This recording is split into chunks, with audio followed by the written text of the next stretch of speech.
Alors bonjour à toutes et à toutes. On va commencer ce matin, de parler un petit peu de la parashat Miketz. On va essayer de parler un peu plus de Hanouka, puisqu'on est en pleine fête de Hanouka. Alors d'abord, la parashat Miketz nous parle tout simplement de Yosef, qui arrive chez Pharaon, et là il va lui demander de lui expliquer ses rêves. Et qu'est-ce qui va se passer à ce moment-là? Oh là là, carrément. J'ai des commandes spéciales. Magnifique. Et donc, il va donc expliquer les rêves à Pharaon et va devenir à ce moment-là vice-roi. On voit de cette histoire qu'il a fait un tout petit acte de bonté à la fin de la semaine dernière. C'est qu'il a pris du temps pour expliquer les rêves de les chansons et du panetier, ce qui va lui permettre en fin de compte que les chansons, on va se rappeler de lui et va en parler à Pharaon qui va donc l'appeler, etc. Il se rappelle de lui quelques années après. 2 ans plus tard, oui. Ça, c'est une autre question, pourquoi. Mais maintenant, on voit qu'un petit acte peut faire énormément de lumière. Ça va lui permettre, en fin de compte, de devenir le vice-roi d'Égypte. Donc, on apprend de là que ça ressemble un peu à Hanouka. À Hanouka, on allume une toute petite lumière. Vraiment toute petite. Et pourtant, cette lumière allume énormément de choses. Pourquoi? Il faut savoir, j'ai appris ça ce matin, c'est très intéressant, qu'on allume 36 lumières à Hanouka, en fin de compte. Alors il y a plein d'explications pourquoi, mais il y en a une très intéressante, c'est qu'il y a 36 livres de Gemara, de Talmud. Pas 44 sur la boîte des bougies, il y a écrit 44. 44, c'est le Shamash. Mais il y a 36 bougies de Hanouka. Le Shamash est compté. Et pourquoi 36? Alors il y a plusieurs. Il y a une des choses qu'on apprend aujourd'hui, c'est parce qu'il y a 36 livres de Gemara. Il faut savoir que lorsqu'ils étaient en Israël avec les Grecs, ce qu'ils ont essayé de faire, c'est pas d'effacer la Torah complètement. C'est de mettre la Torah de façon logique, de façon agréable, de dire, allez, tu veux faire Shabbat, tu fais le Kiddush, c'est mignon, mais le reste, c'est pas important. Tu veux faire la Purim, pourquoi pas? C'est marrant de se déguiser, mais lire la Megillah, quel rapport maintenant? Donc ils essayaient toujours de mélanger la vie moderne, entre guillemets, avec la vie de la Torah. Et qu'est-ce qu'ils ont essayé de faire en fin de compte? De garder, si vous voulez, la Torah écrite, mais d'effacer la Torah orale. Toutes les coutumes, toute la façon comment on explique la Torah, toutes les lois. Tout ça, c'était pour eux, c'est pas important. Oubliez, c'est pas important. Pour les Grecs. Mais les Grecs n'étaient pas juifs. C'est ça. Ils ont essayé de faire oublier aux Juifs. Et donc, c'est pour cela que lorsqu'ils sont arrivés, en fin de compte, devant le temple, pour allumer les bougies de Hanouka, ils n'ont pas voulu allumer les bougies avec de l'huile qui n'était pas pure. Seulement avec de l'huile qui était pure. Parce qu'il fallait montrer que même si c'est vrai qu'on a le droit d'allumer avec de l'huile qui n'est pas pure dans le temple, s'il n'y a vraiment pas le choix, ici, ils voulaient garder cette pureté sur laquelle ils s'étaient battus. Mais la Hanoukia, c'est par après, quand il y a eu le miracle. Ouais. C'était l'allumage de la bougie. De la menorah, La menorah dans le temple. dans le temple, c'était à branche. 7. 7 branches. Dans le temple, c'est 7 branches. branches. C'était pas encore la menorah de Hanouka. C'est autre chose. Il y a la menorah du temple et il y a la Hanoukia après. Hanoukia, c'est 8. La menorah du temple qui a brûlé pendant 8 jours. C'est ça, exactement. 7 bougies qui ont brûlé pendant 8 jours. Rappelle-moi, la l'huile du temps, c'était la première goutte de chaque. Oui, ouais. De chaque olive. Alors on va commencer avec une petite histoire. L'histoire de quelqu'un en Amérique que vous avez sûrement entendu parler, Monsieur Valmert, qui a commencé avec un petit magasin, qui a fait des prix très très très très bas pour que ceux qui n'avaient pas spécialement les moyens puissent acheter. Et puis en fin de compte, il a ouvert un deuxième parce que les gens se ruaient dans son magasin. Et puis un troisième, et puis il a plus de 3000 magasins un peu partout. Et Monsieur Valmert en Amérique. Et en fin de compte, arrive l'âge de 92 ans, 74 ans en 92. Il était en train de partir de ce monde, il appelle ses enfants, il leur dit, vous savez, avec tout ce que j'ai réussi dans ma vie, j'ai quand même un regret. C'est que j'ai mis tout mon temps, toute ma vie dans mon business, que j'ai extrêmement bien réussi. Mais il y a une chose que je n'ai pas réussi, c'est profiter de ma famille. En fin de compte, on peut être très riche dans la poche, mais très pauvre dans l'âme. Et ça c'est triste, ça c'est dommage. Alors, une des questions qui se pose très, très souvent, c'est qu'est-ce qui est le plus important? Est-ce que c'est la réussite en dehors de la maison ou la réussite à l'intérieur de la maison? C'est pas évident de savoir qu'est-ce qui est le plus important ou pas. Alors, quand on est plus âgé, on est plus sage, on est plus intelligent, on a plus de connaissances de la vie. Donc on se dit bien sûr le plus important c'est à la maison. Mais quand on est jeune, on a envie de sortir, on a envie de gagner, on va bosser, etc. On ne se rend pas compte de ça. Et donc on peut oublier des fois le plus important. Alors sur ça, cette question qui est toujours donc, la question que tous les jeunes se posent et qu'ils vont toujours se poser en fin de compte, qu'est-ce qui est le plus important, la carrière ou la famille? Sur ça, on va voir ce que la Gemara nous dit. Dans la Gemara, il est écrit, dans la Gemara Shabbat, Tanu Rabbanan, Ner Chanukah mitzvah la nichal petach beto mi bachutz. La mitzvah de la bougie de Chanukah, c'est de l'allumer à la porte de sa maison, à l'extérieur. Ou alors, si vraiment on peut pas, manicha bechalon asmucha lereshut harabim. Ça veut dire qu'on doit la mettre à la fenêtre en direction de l'extérieur. Et si vraiment en Beshat Sakana, si vraiment on a un problème de danger, qu'il y a des gens dehors que s'ils voient la Hanouka, ils peuvent faire des problèmes, alors on peut le mettre sur la table à la maison. Donc qu'est-ce qu'on voit ici? C'est dangereux pour les personnes. Alors ça dépend. Ça dépend. Pour l'instant, on a 3 niveaux. Le mieux, c'est de le mettre vraiment à l'extérieur. C'est-à-dire que quand on est à la maison, si vous voulez, si vous avez un petit jardin, vous allez au fond du jardin, là où il y a la boîte aux lettres, là vous allumez. Si vous n'avez pas de jardin, vraiment là, dehors, vraiment dehors, pas à l'intérieur de la maison. Dehors, il faut allumer les bougies de Hanouka. À la porte. À la porte. C'est comme ça qu'ils font en Israël, je ne sais pas si vous avez déjà vu. Vous passez partout, vous voyez toutes les portes de la maison. À l'extérieur, il y a les bougies, c'est pas à l'intérieur. Bonjour, ça va? Allez. C'est du bleu? Non, c'est du bleu. Bonsoir, merci. Et si vraiment on n'a pas le choix à cause du danger, comme ça la Talmud nous dit, alors on peut le mettre à l'intérieur de la maison. De là, on apprend que quoi? Que c'est quoi le plus important? C'est l'intérieur ou l'extérieur? L'extérieur. C'est l'extérieur. Le plus important à Hanouka, c'est de mettre en direction de l'extérieur, puisque c'est l'extérieur qu'on doit essayer de illuminer, de mettre de la lumière à l'extérieur. En plus, on sait très bien que la mitzvah, merci, la mitzvah, elle est de pouvoir passer le message à ceux qui vont passer dehors, à se rappeler la bougie de Hanouka. C'est-à-dire que le miracle, il est fait, la mitzvah de Hanouka, elle est faite pour qu'on puisse rappeler à ceux qui sont à l'extérieur de la maison qu'il y a la fête de Hanouka. Salut Boaz, ça va? Ça va, installe-toi. Dans nos contrées, c'est difficile. Mechaim. Baruch Atan Eloheinu Olam She'akal Midbaro.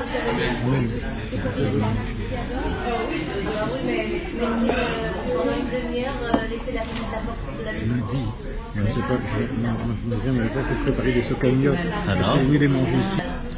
Alors maintenant qu'on a compris que le Talmud nous explique, je résume, que le plus important de la bougie de Hanouka, c'est que ce soit à l'extérieur. C'est pour illuminer l'extérieur. Puisqu'on a compris ça, on a une question qui est très très forte ici. On sait que les Ashkenazim, les Yerushalmi, les Litaïm allument à l'extérieur de la maison. Si c'est possible, vraiment à la porte. Mais pas tous. Une grande partie allume où ça? À l'intérieur de la maison. Et où est-ce qu'ils vont mettre la bougie? À l'intérieur de la maison, à la porte de la maison, mais à l'intérieur, pas à l'extérieur. Au maximum, ils vont mettre ça où? À l'intérieur de la maison, à la fenêtre, mais à l'intérieur de la maison. Attendez, après, une seconde. Et encore mieux, les Chassidim, Chabad, Lubavitch, où est-ce qu'on allume les bougies de Hanouka? À l'intérieur de la maison, en face de la mezouza, mais pas de la porte d'entrée. De la porte de la salle à manger, de la porte de la chambre, mais pas de la porte d'entrée. Ou si on veut aussi de la porte d'entrée, mais en règle générale, plutôt à l'intérieur même de la maison. Mais les Lubavitch, je ne dois pas allumer. Pourquoi? Ils sont en soi une lumière. Ouais, c'est la lumière personnelle. Ouais, c'est ça. Pas mal. Alors, la grande question qui se pose, elle est partie où cette mitzvah de la Hanoukia qui est d'allumer à l'extérieur? C'est quand même tout le but de la Hanoukia, c'est d'allumer à l'extérieur. Comment ça se fait qu'on a oublié ça? Ça fait des milliers d'années maintenant qu'on n'allume plus à l'extérieur. Alors on fait les allumages publics, heureusement. Mais l'allumage Hanoukia personnel se doit d'être normalement à l'extérieur. Alors la réponse la plus classique, c'est que quand on regarde le 3e niveau de la Gemara, qu'est-ce qu'il nous a dit? Beshat Sakana. Si on est dans un moment de danger, qu'on n'habite pas autour, qu'il n'y a pas que des juifs autour de nous, alors on allume à l'intérieur de la maison. Hello. Bonjour. Donc, qu'est-ce qu'on apprend d'ici? Que, entre guillemets, la réponse, elle est que comme on n'habite pas en Israël, et qu'on n'est pas entouré de juifs, et que c'est dangereux, alors c'est pour ça qu'on allume à l'intérieur. Sauf que, c'est pas si évident de dire ça. Pourquoi? Alors, je vais vous ramener un texte qui est ramené depuis un long moment, que est-ce que premièrement c'est possible de dire que ça fait plus de 7, 800, 1000 ans qu'on ne fait plus la mitzvah de Hanouka comme il le faut? Recommence, qu'est-ce que tu viens de dire? Est-ce que c'est possible de dire que ça fait un long moment qu'on ne fait plus la mitzvah comme il le faut? Oui. Puisque... Combien d'années Je sais pas, 700, 800, 1000, j'ai pas de chiffre. J'avais entendu 700 000. 800, non, 800. Ici, c'est écrit 800. Oui. Est-ce que c'est possible de dire ça, que ça fait plus de 800 ans que, comme on ne fait plus à l'extérieur vraiment, est-ce que ça veut dire qu'on ne fait pas bien la mitzvah? Non, c'est pas possible de dire ça. C'est que le rabbin Gershon fait son... Non, ça c'est Gershon, c'est autre chose. Alors il y a le Or Zaroua. Il y a le Or Zaroua qui a 800 ans, il a posé une question. Il a dit, puisque aujourd'hui il y a moins de soucis que ce qu'il y avait avant. Avant c'était vraiment très dangereux d'allumer les bougies à l'extérieur. Aujourd'hui on peut se permettre de mettre à la fenêtre, on peut se permettre de mettre à l'extérieur. C'est pas comme avant.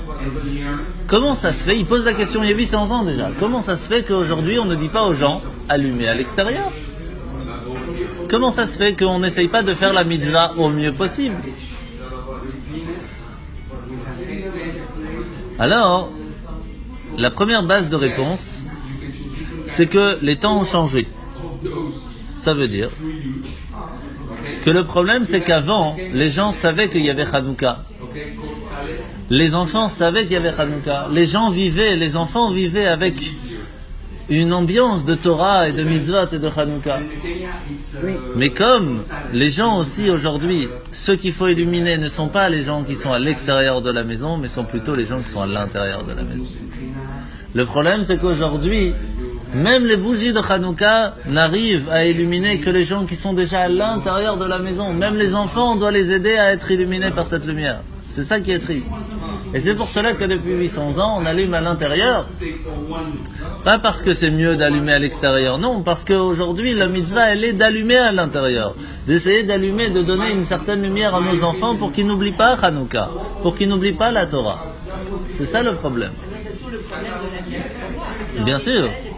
Alors même en Israël, vous verrez qu'il y a une grosse partie qui allume à l'intérieur. Mais ça dépend. Ça dépend. Il y a de tout. Il y en a qui allument complètement à l'extérieur, il y en a qui font, il y a un peu de tout. Mais en tout cas, pourquoi aujourd'hui on n'a pas fait un grand message en disant allumer à l'extérieur? Parce que l'intérieur est déjà problématique. Alors avant d'aller allumer l'extérieur, il faut déjà s'allumer soi-même. Eh oui. Excusez-moi, oui. Monsieur le rabbin. Pour les grandes Hanoukiyas qui sont allumées dans les grandes villes, oui.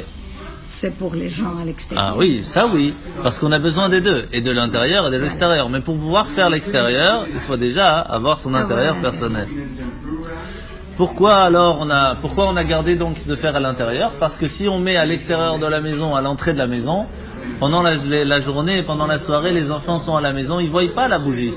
Et donc ils vont pas être attachés, ils vont pas être influencés, ils vont pas être illuminés par cette bougie. C'est pour cela qu'on allume donc à l'intérieur de la maison. Et pourquoi, sur quoi on peut se baser? Parce qu'il faut une loi pour pouvoir changer comme ça une coutume, changer une loi de la Gemara qui nous dit qu'il faut faire à l'extérieur. Comment on a le droit de changer comme ça du jour au lendemain? Parce que le troisième niveau qu'on avait dit dans la Gemara, c'est Beshat Sakana, au moment de danger, on doit allumer à l'intérieur. Sauf qu'il y a plusieurs sortes de dangers. Il y a le danger extérieur et il y a le danger intérieur. Le danger intérieur, c'est que les enfants aujourd'hui perdent, oublient, ne ressentent plus cette lumière de la Torah. Et donc sur ça, on se base en disant qu'il faut allumer à l'intérieur de la maison. Parce qu'il y a un danger que les enfants oublient. Et c'est pour cela qu'on allume à l'intérieur. Moi, ce sont mes enfants qui allument. Mais vous devez allumer vous aussi. Oui, moi j'allume le chamallow, je sais plus. Ah non, vous devez allumer vous aussi. Chacun doit allumer sa Hanoukia. Les enfants, ils sont tous heureux. Ah oui, c'est sûr qu'ils sont heureux, mais il faut qu'ils aient leur Hanoukia. Mais oui, c'est ça, oui. Et d'où on sait ça?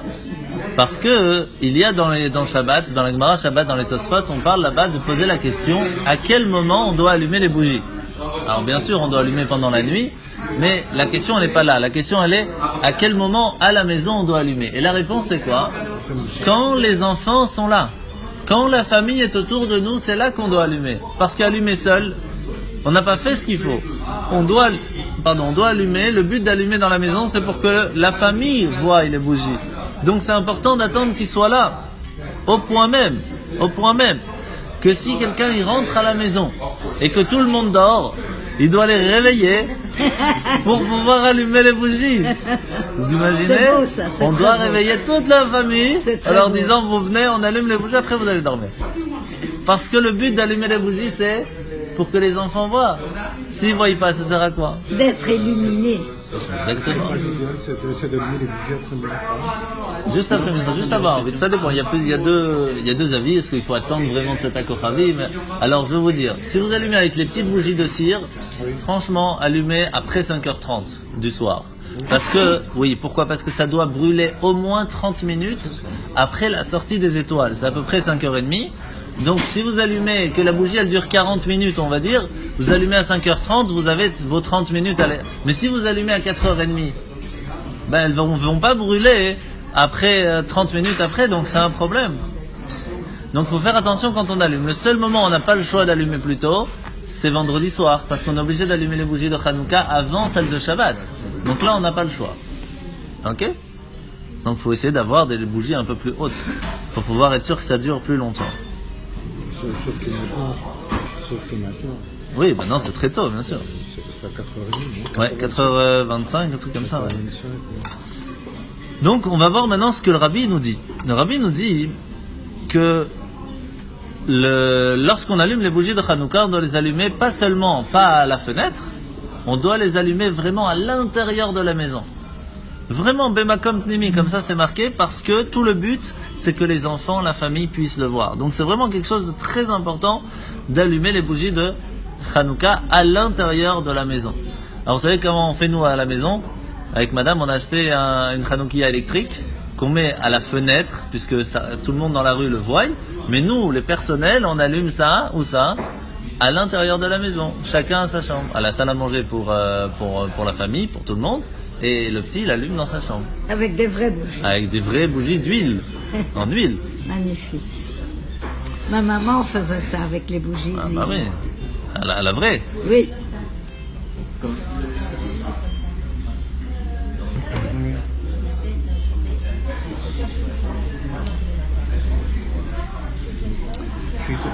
De quoi? Itanu, on a aussi. Oui, bien sûr qu'ils ont. Chez Itanus. Bien sûr. 30 € le paquet, c'est tout prêt. Il y a juste à poser, à ouvrir et à allumer. C'est top.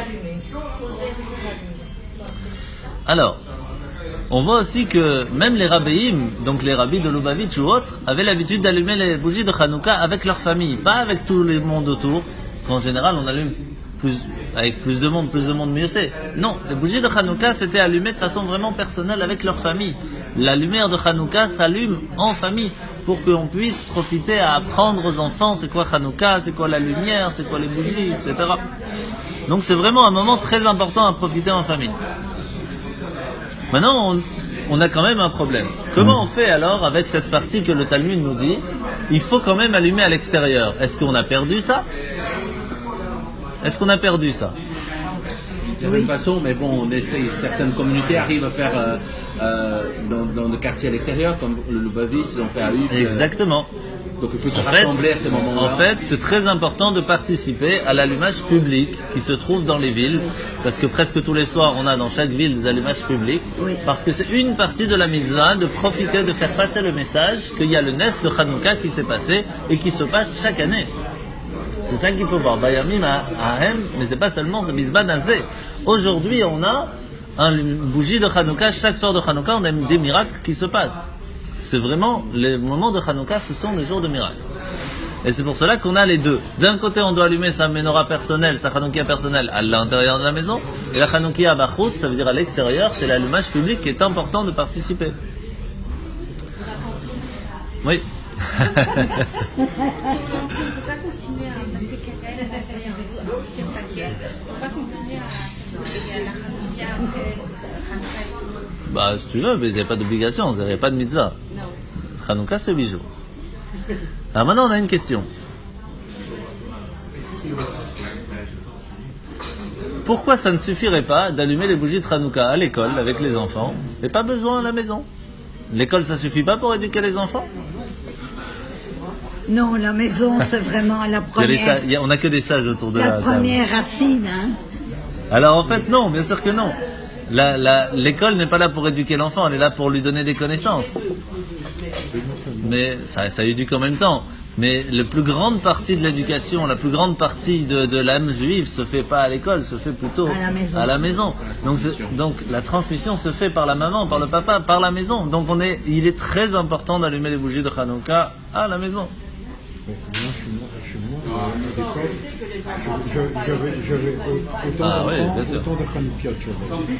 Maintenant, les enfants sont mariés, ils sont partis avec leur Hanoukiat.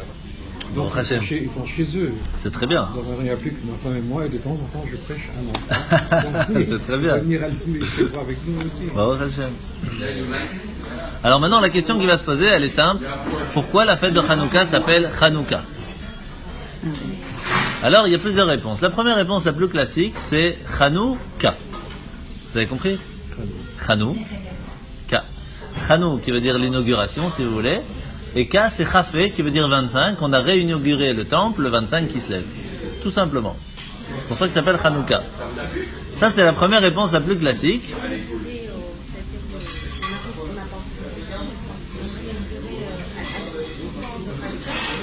Quand ils ont tué les Grecs, qui sont repartis au temple, ils ont lavé le temple, etc. C'est le 24 qui se lève. Le lendemain, le 25 qui se lève, c'est là où ils sont calmés. Ils ont eu c'était tranquille, ils ont dit, ça y est, on a gagné, on est tranquille. Ce jour-là, c'est Hanouka. Un peu comme Purim. Purim, on ne fête pas le jour même de la guerre. On fête le lendemain, lorsque tout va bien.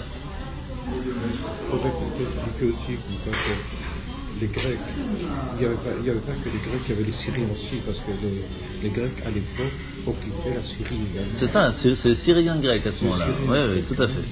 Voilà, parce qu'il y a certains livres où il y a marqué venant de Syrie. Oui. Alors, sur ça quand même, sur cette réponse, qui est tout à fait exacte en soi, on a quand même une question. On sait bien que la fête de Hanouka n'est pas du tout, mais alors presque pas du tout, basée sur la réussite de la guerre. Pas du tout.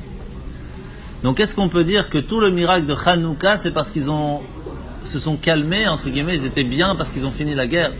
Impossible. C'est pas possible. C'est pas ça le but même de la fête de Hanouka. Le but de Hanouka, c'est qu'on allume les bougies pour se rappeler le miracle de l'huile. Et donc, en fait, le mot Hanouka vient du mot Chinour, qui veut dire éducation. Et pourquoi Chinour, éducation? Parce que, en fait, tout le problème des Grecs, c'est qu'ils étaient, comme on a expliqué tout à l'heure, c'est qu'ils étaient là pour essayer d'enlever l'éducation juive, d'enlever la Torah, d'enlever les coutumes, d'enlever toute la beauté même de la Torah. Pas seulement la connaissance, mais la façon de faire, toute sa beauté. Ils essayaient de mélanger les lettres hébraïques avec les lettres grecques. Non, on voulait garder cette pureté. Et ce miracle qu'ils sont arrivés devant le temple, ils ont pris la menorah, qu'ils ont faite un petit peu en provisoire, parce qu'il n'y avait plus la menorah. Et ils ont ils ont cherché pour trouver que de l'huile pure. Ils ont réussi à allumer que avec de l'huile pure, pas avec de l'huile qui n'était pas pure. Et ça, c'est le miracle de Hanouka, puisqu'en fin de compte, Hachem il nous a dit, puisque vous avez voulu garder cette pureté, et vous avez été prêt à tout pour y arriver, moi je fais mon job. Vous avez fait votre job, moi je fais mon job. Vous avez allumé avec de l'huile pure, moi je le fais tenir jusqu'à que vous allez en chercher. Ça, c'est magnifique. C'est ça, c'est comme ça qu'Hachem il fonctionne. Et c'est pour cela que Hanouka, c'est l'éducation. Et c'est de là qu'on comprend pourquoi les bougies de Hanouka sont importantes d'être allumées où ça? À l'intérieur de la maison. Puisque c'est là l'éducation de la lumière. C'est avec ses enfants. C'est là le plus important. Sur ça, il y a une petite histoire qui est très très forte, qui s'est passée en 75. En 75, en Californie, 1975, en Californie, il y a ce qu'on appelle American Goyish University. C'était quoi? C'était un endroit où les juifs pouvaient aller là-bas pour étudier dans une université, où il y avait plusieurs juifs qui pouvaient se retrouver ensemble. Et très souvent, ils amenaient des gens pour faire des conférences, pour parler un peu avec les jeunes. Et le rabbin Lubavitch de cet endroit, il essayait tout le temps d'essayer de rentrer là-bas pour faire passer un message un peu plus juif, pas que dans la tradition en soi, mais essayer d'y mettre un petit peu de vrai Yiddishkeit. Et doucement, il a réussi à rentrer, et de temps en temps, il appelait pour Alors quand est-ce qu'il appelait? En général, pour ceux qui étaient très loin. Pour ceux qui étaient même contre le judaïsme, les juifs qui étaient contre le judaïsme, c'est lui qu'on appelait parce qu'il savait que lui, il avait les bons arguments pour pouvoir leur parler. Un jour est arrivé que le directeur l'appelle et il dit voilà, on a reçu maintenant un groupe de jeunes, un groupe de jeunes très libéral et très contre le judaïsme, tous juifs mais vraiment très difficiles, et ils avaient comme leader, si vous voulez, un jeune homme qui était froid mais à un niveau extraordinaire, qui s'appelait Steven Lebovitch. Et ce petit Steven là était c'était un glaçon mais inimaginable. Et pendant toute la conférence, ils se battent, et ça parle, et ça discute, et ça débat, et ces trucs, rien à faire. Le problème, c'est que quand le leader, il tient le coup, tous les autres aussi. Tout va bien? Bonjour, monsieur le rabbin. Bonjour. On a la chance d'avoir le grand rabbin. Bonjour.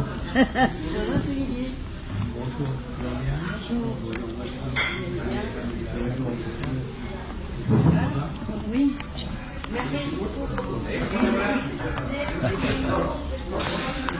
Et donc, ce Steven-là, il se bat, il débat, etc. Et il n'arrive pas, entre guillemets, il arrive à tenir contre tous les arguments, entre guillemets, que le Rav raconte. Et le Rav, il avait l'habitude, après, de s'asseoir avec eux, de manger avec eux, et de chanter un nigoun comme ça. Vous savez, un petit nigoun chassidique, même des choses simples comme Osé Shalom, pour essayer de leur raviver un petit peu la flamme. Et là, le Rav il se dit, vous savez quoi, je vais chanter un nigoun qui pour moi est très important. C'est le nigoun de Kol Bayar. De Kol Bayar. Kol Bayar Anaichi Shaimeya. Pour résumer, c'est un chant du cœur qui sort vraiment, qui dit j'étais dans la forêt, j'étais seul, et puis j'entends quelqu'un qui me dit tu n'es pas seul. Enfin, c'est vraiment le message, si vous voulez, il prend, voilà. Et donc il chante une fois, deux fois, trois fois, puis les jeunes ils commencent à entendre, il n'est pas très compliqué le chant, et donc les enfants ils commencent à entendre le chant, donc ils chantent avec lui, et puis il y a toute une ambiance dans le réfectoire. Et qui c'est qu'on voit? On voit Steven qui se lève et qui sort. Alors le Rav, quand il le voit comme ça, il sort avec lui, il le voit pleurer, il n'en peut plus. Alors il le calme, il dit mais qu'est-ce qui se passe, qu'est-ce qui t'arrive? Il dit écoute, je vais te dire, j'étais à la maison, il y avait mon oncle qui était un très grand chassid, et il était à la maison et on le voyait tout le temps qu'étudier, c'était le plus gentil à la maison avec mes parents, c'était très difficile, et c'est pour ça que j'ai tourné, c'est pour ça que si, etc. Et le jour où le matin, avant qu'il parte de ce monde, avant que j'aille à l'école, il m'a appelé, il m'a dit je vais te chanter une chanson, je voudrais que tu gardes cette chanson avec toi pour toute ta vie, ça t'aidera un jour. Et il lui a chanté cette chanson de Kol Bayar, et il a dit que ça fait 20 ans maintenant qu'il cherche à se rappeler, parce que c'était le seul lien qu'il avait avec son oncle chéri, et il essayait de demander à tout le monde, à tous ses professeurs, à tous ceux qui connaissaient, est-ce que vous connaissez? J'arrive pas à me rappeler de la chanson. Et quand vous l'avez chantée, ça m'a pris au cœur et toute mon âme est revenue. Et lui, maintenant, bien sûr, il est installé en Californie, il est très attaché avec le Rav, il a une famille qui est chassidique et qui fait la Torah et qui influence les autres aussi, etc., etc. Donc en fait, cette petite âme, cette petite flamme qu'il y a à l'intérieur de chacun, elle n'attend que d'être réilluminée. Elle n'attend que ça. Que ça.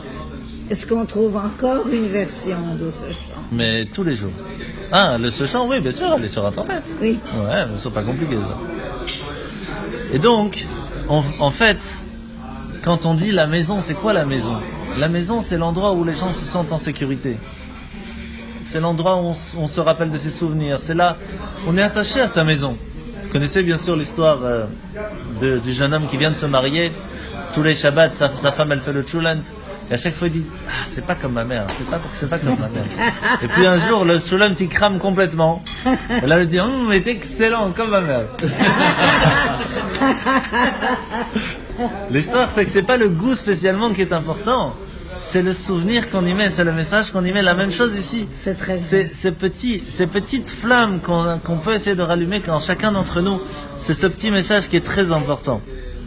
Et donc c'est très important de se rappeler que l'école est un endroit où on apprend. Pas où on apprend à vivre, on apprend à grandir, mais pas plus. On n'apprend pas à être qui on est vraiment. Ça, c'est la maison. Et c'est pour ça qu'à la maison, il est très important de construire le rêve de la vie, de construire la vie d'un enfant se fait à la maison. Et c'est pour ça qu'il est important d'allumer les bougies de Hanouka à la maison, à l'intérieur, pour que les enfants puissent voir, puissent ressentir.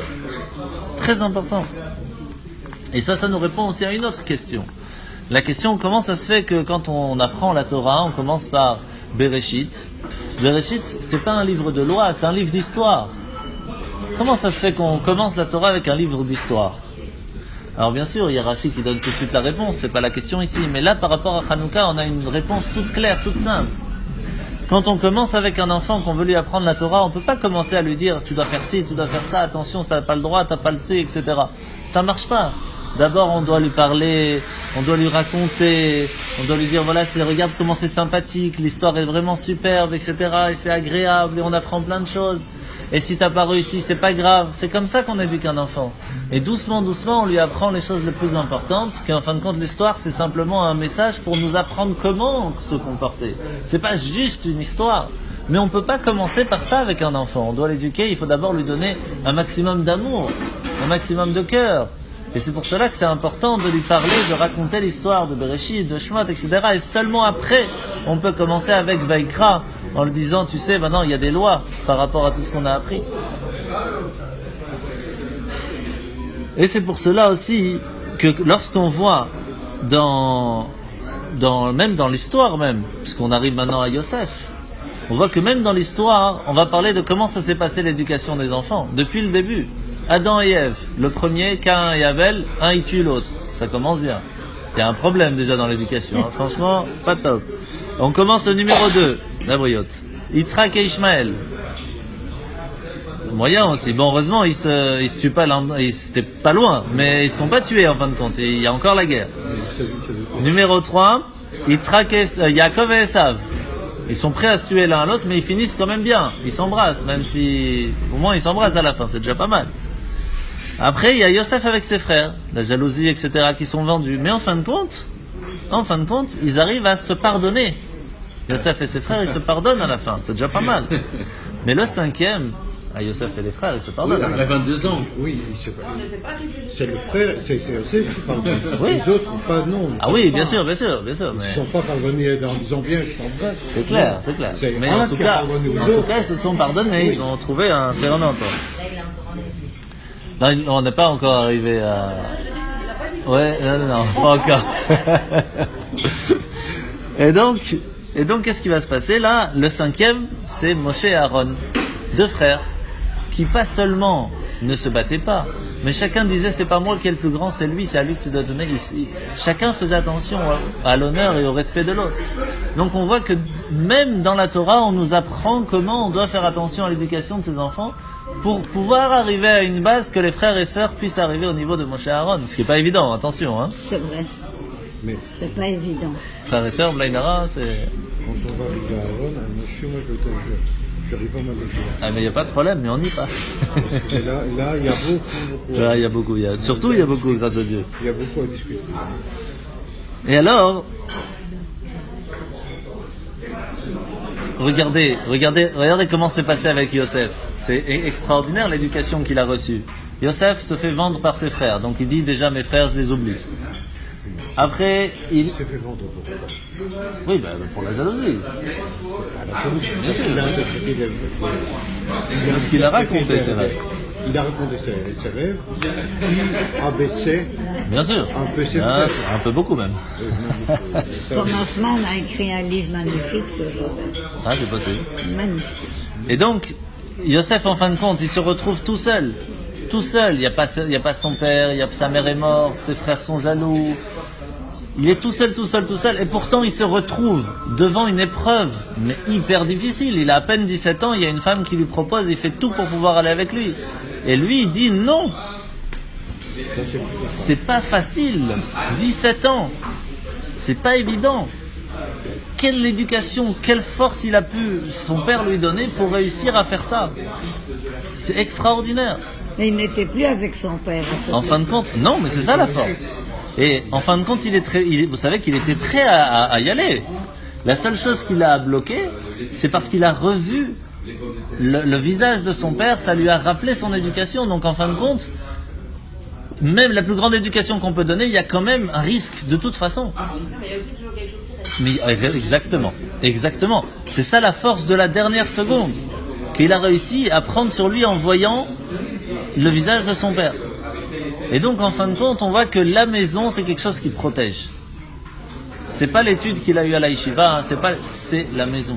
La maison, c'est la seule chose qui protège au jour le jour dans la vie. Vraiment comme ça.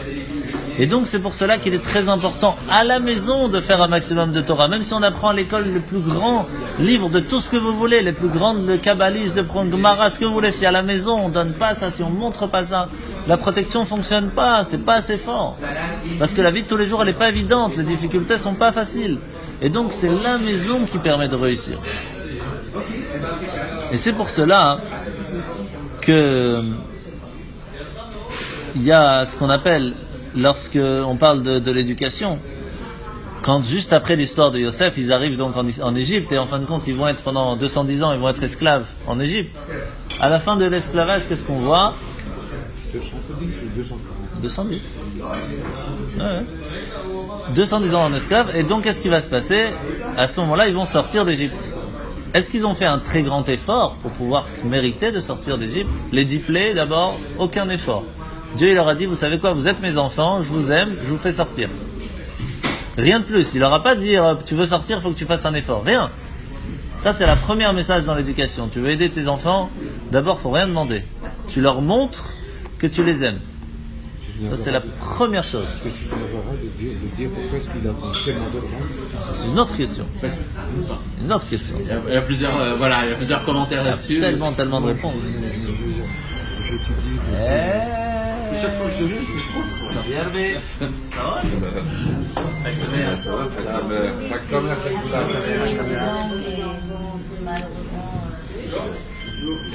Devait-il attendre tellement de temps de voir son peuple dépérir comme ça? Ça, c'était prévu.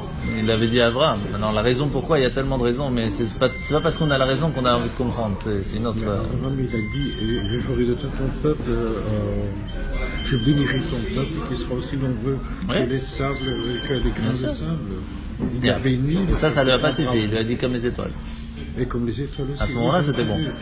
Pardon? À ce moment-là, il a dit ok, c'est bon. Oui, c'est bon. Et pourquoi après ça, il a changé d'avis? Il n'a pas changé d'avis. La preuve, on est toujours là. Après combien de... Ah oui, mais on est quand même là. Après combien de siècles de souffrance? oui, tout à fait. Toujours la même question. Oui, Alors, oui, bien entendu. Bah oui, ça y a, elle reviendra toujours. Hein. Oui. Alors, on voit qu'en fin de compte, est-ce qu'ils méritaient vraiment, les Juifs, de sortir d'Égypte? Les anges ont dit non. Ils ont dit, regarde, quelle différence entre un Égyptien et un Juif? Ils s'habillent de la même façon presque. Heureusement, il y avait quand même une petite différence d'habits. Ils font tous l'idolâtrie. Tous ils se prosternent devant les idoles, ils font la magie, tout. Ils mangent pas cachère. Enfin, je vous raconte pas tout ce qu'ils ont raconté. Sauf des Lévis. Même ouais, heureusement, ouais. Donc il n'y avait pas grand-chose qui leur permettait de sortir d'Égypte. Pourquoi il les a sortis alors? Parce que c'est ses enfants. On est ses enfants, rien de plus. C'est ça la première chose qu'on doit montrer à ses enfants. Quoi que tu fasses dans ta vie, sache que je serai toujours tes parents. C'est la première chose à faire. Il avait peur de l'inconnu. De toute façon. Et donc on voit que c'est pas seulement ça. Ils sont, imaginez-vous, ils viennent de sortir d'Égypte, les 10 plaies, l'ouverture de la mer Rouge. On leur donne de la manne gratuite pendant 40 jours, de l'eau gratuite. Ils arrivent devant le mont Sinaï. Dieu se dévoile. C'est-à-dire qu'ils ont vu Dieu, ils ont presque... Il y a plus grand que ça, il n'y a pas. Il n'y a pas eu plus grand. Plus que ils ont entendu en tout cas. Ça, c'est sûr. Ils ont Moshe avec eux. Moshe il monte 40 jours, il revient avec un jour de retard, ils sont pas patients, ils font un veau d'or. Mais c'est une folie. Une folie. Et qu'est-ce qu'il fait Moshe à ce moment-là? Il casse les premières tables. Pourquoi? Parce qu'il dit à Hachem, sache que la Torah, c'est quelque chose qui est éternel. Mais le peuple juif, il est là avant même la Torah. C'est plus important encore que le peuple juif soit vivant. S'il y a la Torah, c'est encore mieux, mais sans, ça ne sert à rien. La Torah seule, sans le peuple juif, ça ne sert à rien. Et donc d'abord le peuple juif. D'abord, tu vas pardonner au peuple.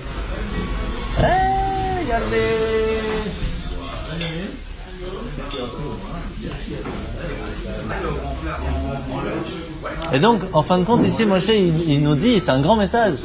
Sache, Hachem, que rien ne vaut plus grand que le peuple juif.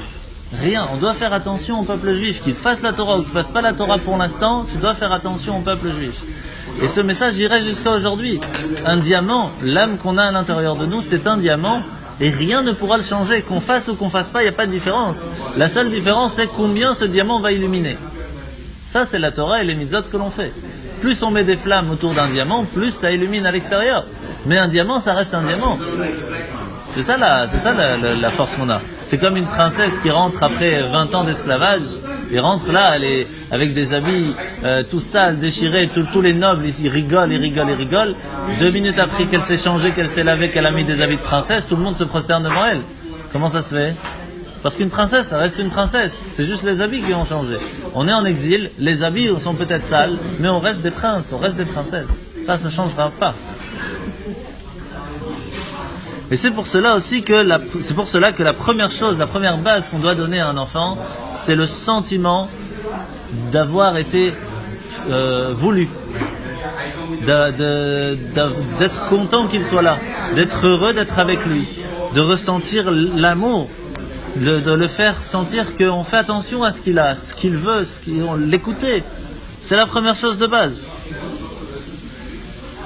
Et c'est pour cela que pendant plus d'un an, Hachem il va fermer les yeux. Il va rien dire. Vous faites des bêtises, c'est pas grave. Et à chaque fois dans la Torah, on voit qu'il leur dit « Vous êtes mes premiers-nés, vous êtes mes enfants, ne vous inquiétez pas. » Et il va les laisser grandir.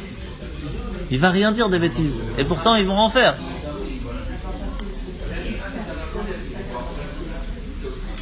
Et vous savez que c'est très triste quand il y a des psys qui vont voir des enfants et que les enfants ils leur disent « Mon père il m'aime pas. » Ma mère, elle m'aime pas.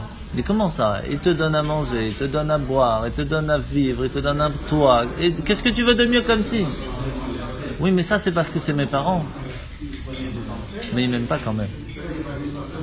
Ça n'a rien à voir. C'est deux choses tout à fait différentes.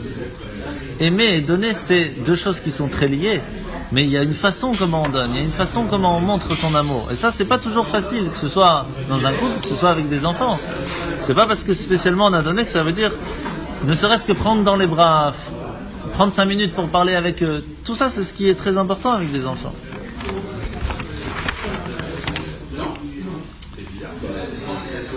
Et c'est pour cela que, même dans les Pirkei Avot, dans le Maxime des Pères, on voit cette phrase qui est une des plus importantes. Oev et abriot, omekarvan la Torah. Il faut aimer toutes les créations, tout le monde, sans distinction, même une personne qui ne mérite de vivre que parce qu'elle est appelée créature, parce que Dieu l'a créée, mais tout ce qu'elle fait, c'est vraiment une catastrophe. Mais on doit l'aimer parce que Dieu l'a créée. Et après que tu l'aimes, alors tu peux mekarvan la Torah. Tu peux l'attacher à la Torah. Mais si tu l'aimes pas d'abord, tu peux toujours monter, descendre. Le message passera pas. Le message ne peut passer que s'il y a le cœur qui est là. S'il n'y a pas le cœur, il n'y a rien qui peut passer. Et c'est pour cela que quand est-ce que Moshe va leur rappeler l'histoire du veau d'or ? Pas tout de suite. 40 ans plus tard, après qu'il leur a montré qu'il les aime, qu'il les a dirigés, qu'il a fait attention à eux, 40 ans plus tard, il va leur dire. Je me suis interrompu. Oui. L'histoire du veau d'or, en général, il y a des gens qui sont les témoins de Jéhovah. Oui. En général, je les mets à la porte d'office. Ah oui. Un jour, il y a eu un quand même qui était sympathique. On a commencé à parler. Et après une semaine, il m'a dit oui, mais le veau d'or, vous avez vu le veau d'or. Et je lui ai dit, une semaine on a parlé, une semaine on a étudié, une semaine on a discuté. Tu as retenu une seule chose, le veau d'or. Une seule chose. Il n'y a pas beaucoup de lumière, c'est lui. Pardon ? Il n'y a pas beaucoup de lumière, c'est lui. Rien du tout. Rien du tout. Alors, cette histoire de Vaudor, ça nous pèse. Ah non, ce pourquoi? n'est pas possible. Ici, ça nous pèse. Bah, on le paye encore aujourd'hui, c'est tout. On le paye, oui. Ah oui, c'est sûr. Il faut dire aussi que les femmes sont vraiment été contre le veau d'or, donc elles ont été catégories, elles n'ont pas donné de bijoux. Bravo mesdames, hein, bravo. Et ça c'est vraiment, bravo. Ça nous a sauvés aussi en même temps. Ah oui, c'est sûr, c'est sûr. Elles ont été formelles, elles n'ont pas rien à faire. Du veau d'or. Qui a dit qu'elles n'ont pas donné le Ah oui, non, c'est faux. Ah, ils n'ont pas voulu, hein. Elles n'ont pas voulu. Ah oui, les femmes et les lévis. Les femmes et les lévis, comme d'hab. Et donc, comment à Hanouka on peut réussir à faire cette éducation, comme on vient de l'expliquer? Eh bien parce qu'on se trouve autour de la bougie de Hanouka, on mange des beignets, c'est bon, on mange des latkes pour les acheter, et on joue à la toupie, et on donne des chocolats, et on donne des cadeaux, et on donne un peu de sous. Et quoi de mieux pour un enfant d'être en famille et de pouvoir profiter de cette fête de Hanouka? C'est vraiment la fête de l'éducation. L'éducation qui ramène et qui montre comment on doit aimer ses enfants. Ça, c'est très important. Oui, mais malheureusement, on n'a pas toujours l'occasion de le faire. Avec le métro boulot dodo, c'est pas toujours évident. Hanouka nous oblige à nous arrêter. C'est ça la force, en fait, de la Torah. C'est que la Torah nous oblige, entre guillemets, à profiter de la vie. Parce que tous les Shabbats, on est obligé d'être en famille. Quand je dis le mot obligé, c'est parce que Shabbat nous oblige, si vous voulez, mais c'est pas le mot. Il y a toutes les fêtes, tout le temps il y a des fêtes, on nous permet, voilà, c'est ça. Mais c'est une obligation, pas pour rien, parce qu'il sait très bien, Dieu, que si on n'avait que la permission, on l'aurait pas fait aujourd'hui. Qui réussit à éteindre tout seul son téléphone? Pas de Facebook, pas de WhatsApp. Facile. Shabbat, il n'y a pas le choix. Moi j'ai instauré chez moi le système. Vendredi soir, c'est moi qui fais la prière, mais Shabbat, ce sont les enfants. Magnifique. Il faut qu'ils continuent. Bien sûr, Ça, vous avez tout compris. Peut-être certains. Ils vont continuer. Bien sûr. Et donc c'est aussi important de donner des pièces à Hanouka aux enfants. Pourquoi? Pour qu'ils apprennent à partager un peu des pièces qu'ils ont reçues pour les pauvres. Et donc ils vont mettre à la tzedaka. À donner, alors. Exactement, bah oui, parce que c'est la base de tout en fin de compte. Et donc, la fête de Hanouka, comme on a dit, c'est allumer la bougie. Allumer la bougie, on aurait très bien pu l'allumer avec de l'huile qui n'était pas pure, comme on l'a expliqué. Puisque c'est même écrit dans le Pnei Yoshua, dans la Maseret Shabbat, que si on a la possibilité de faire kasher, on ne doit pas spécialement chercher à faire méadrin, le mieux du mieux, dans ce cas-là en tout cas. Pourquoi? Si maintenant tout de suite on doit faire quelque chose dans le temple et qu'on n'a pas de Kohen qui est pur, on n'a que de Kohen qui sont pas purs, on va pas commencer à chercher, attendez, on va attendre 1 heure, il y a un Kohen qui arrive. Non, il faut faire maintenant, tu fais. Même si le Kohen il est pas pur, tu fais. Donc on voit que quand les choses doivent se faire, on le fait. Alors comment ça se fait que là, ils ont pas voulu allumer les bougies de Hanouka, de la Menorah, avec de l'huile pas pure? Pourquoi? Surtout qu'il y a une phrase très connue, c'est qu'il ne faut pas se baser sur un miracle. Ça veut dire que Hachem ne fait pas des miracles gratuits. S'il y a un miracle à faire, c'est qu'il n'y avait vraiment pas le choix. S'il n'y a pas le choix, alors il fait. Comme ils sont arrivés devant la mer Rouge, il n'y avait pas le choix. Donc il a fait. Mais sinon, il faut arranger les choses le plus naturellement possible. C'est comme ça qu'il fait. On voit bien avec Purim, tout s'est fait de façon naturelle. Et l'histoire, c'est que même, vous savez, celui qui ne veut pas trouver le miracle, il le trouve. Toutes les displays, ils vont dire c'était juste le climat qui a changé. Même l'ouverture de la mer Rouge, ils vont vous dire c'était l'eau qui est montée. Ouais, je crois comme ça. La mer basse qui est descendue. Rien de spécial. Et la même chose pour Hanouka, on peut vous dire mais c'était tellement stratège les Juifs qu'ils ont réussi à gagner contre l'armée grecque. Ah, possible? Tout est possible. Voilà. Donc vous voyez, sauf que ça aussi c'est un miracle. Mais il y a quelqu'un qui va vous dire mais non, pas du tout, on est tellement fort. Mais la fête de Hanouka est là pour nous rappeler non, tout ça ce ne sont que des miracles. Et la preuve, parce que lorsqu'on arrive à la bougie de l'huile qui pouvait durer 15 jours, qui a duré 8 jours, il n'y a personne qui peut expliquer que ça peut durer 8 jours. C'est pas possible. Scientifiquement parlant, c'est pas possible. Donc on voit bien que là c'est vraiment un miracle. Et ce miracle montre que même le miracle de la guerre, c'était aussi un miracle. Et c'est pour cela qu'en fin de compte, la question reste toujours, pourquoi il a fallu faire un miracle? Il y a une autre histoire, l'histoire de Elisha Hanavi. Le prophète Elisha, il était chez quelqu'un et la dame est venue le voir en lui disant, écoute, moi je fais que des bonnes actions, etc. Je rentre pas dans le détail. Et il dit, voilà, je suis très pauvre et j'ai rien de quoi manger. Alors il lui dit, rien de compliqué, est-ce que tu as un peu d'huile à la maison?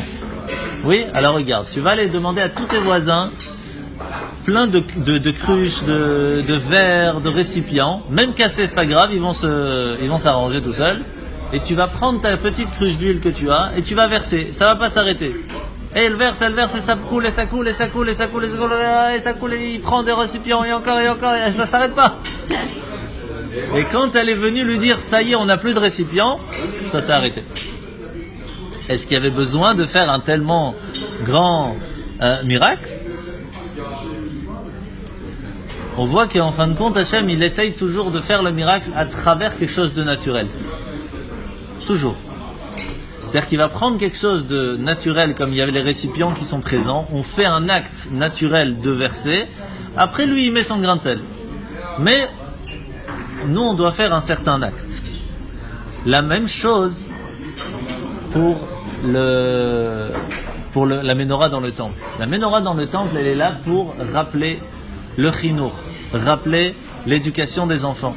Pour l'éducation des enfants, Hachem nous montre qu'il n'y avait pas le choix, que l'huile devait être pure. Pourquoi? Parce que pour l'éducation des enfants, on ne fait pas les choses à moitié. On ne peut pas faire les choses à moitié, l'éducation des enfants doit être pure. L'éducation des enfants se doit d'être avec de l'huile pure, pas avec de l'huile impure, même si c'est vrai que ça peut marcher, mais non. Et la preuve, c'est qu'Hachem, il y a fait un miracle à l'intérieur, pour te montrer que c'est un makom sakana, il y a un moment de danger ici. On doit faire attention à l'éducation de ses enfants pour qu'ils gardent cette pureté de la Torah. Et au point que s'il faut, il est prêt à faire un miracle, alors qu'il ne fait pas de miracle de façon gratuite. Et c'est pour cela que tout ce qui a un rapport avec l'éducation des enfants, on ne va pas essayer de trouver le plus facile parce que c'est à côté de la maison. On ne va pas essayer de trouver le moins cher parce que c'est plus facile. On va trouver ce qui est bon pour eux. C'est ça qu'on va chercher. C'est plus cher, c'est plus loin, c'est plus galère, c'est plus problématique. Ça, c'est un autre problème. Mais nous, on doit faire attention à l'éducation de ces enfants. C'est comme ça qu'on va finir, qu'en fin de compte, dans la vie de tous les jours, on se bat. Et c'est pas toujours évident. Et on doit essayer de faire attention à se poser la question, qu'est-ce qui est le plus important, l'extérieur ou l'intérieur? On vient de comprendre en fin de compte qu'on doit allumer les bougies de Hanouka à l'intérieur de la maison. Parce que le plus important, c'est l'intérieur. Alors bien sûr qu'il faut aller travailler. Ça, personne nous a dit que c'est pas, qu'il faut pas. C'est même écrit dans la Torah, chez Shanim Tavod. 6 ans tu vas travailler, 6 jours tu travailleras. Mais tout ça, c'est pour que le 7e jour, on se repose. Pour que le 7e jour, on puisse s'arrêter, être avec les enfants, être avec la famille, profiter du Shabbat, profiter de la dernière année, profiter de la Torah. S'il n'y a pas ça, il n'y a rien. Et c'est ça, en fin de compte, la lumière de Hanouka. Bon appétit.